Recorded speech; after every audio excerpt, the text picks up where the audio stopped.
In the early 1800s, a woman in the United States had few rights.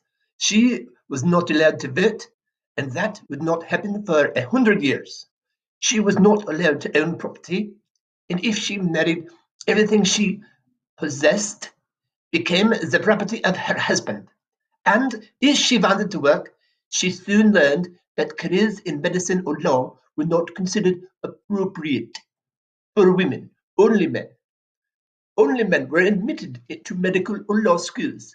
Most people regarded this as a perfectly normal state of affairs, but Elizabeth Blackwell was not one of them.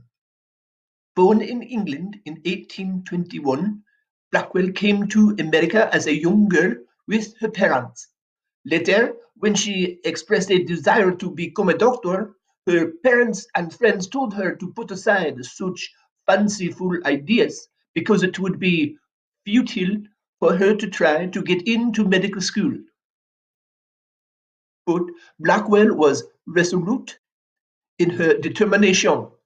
She studied medicine privately and began applying to medical schools. Despite one rejection after another, she persevered.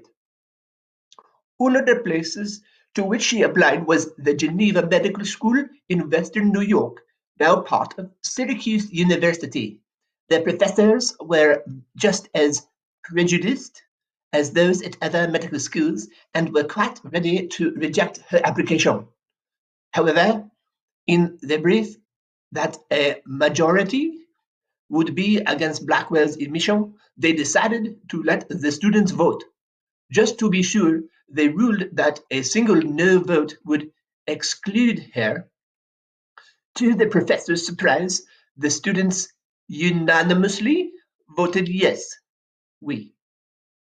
Blackwell later found out that they had done it as a joke. That had no effect on the result, however, and the professors grudgingly accepted her as a student. In 1847, Elizabeth Blackwell became the first woman in America to be admitted to a medical school. Life in the classroom, however, was uncomfortable for her at first. Some students found it amusing to throw paper darts at her, to touch her hair, and make offensive remarks about her in her presence. Blackwell responded to the sneers and bullying with a dignified silence, and the unruly behavior soon ended, to the relief of the more serious students. Blackwell worked hard, earned the respect of the faculty, and received high marks in all her courses. She graduated at the top of her class on January 23, 1849. Not only had Blackwell become a doctor of medicine with the right to put the abbreviation MD after her name, she had also entered the history books as the first woman in the United States to do so. Her younger sister Emily followed in Elizabeth's footsteps, and she also became a doctor. Together, they established the New York Infirmary for Women and Children. During the Civil War, Blackwell trained nurses to tend the wounded.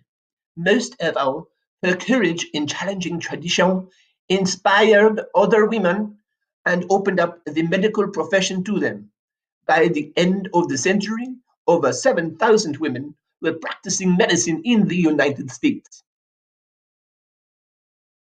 And for the final time, that was your vocabulary reading for the week.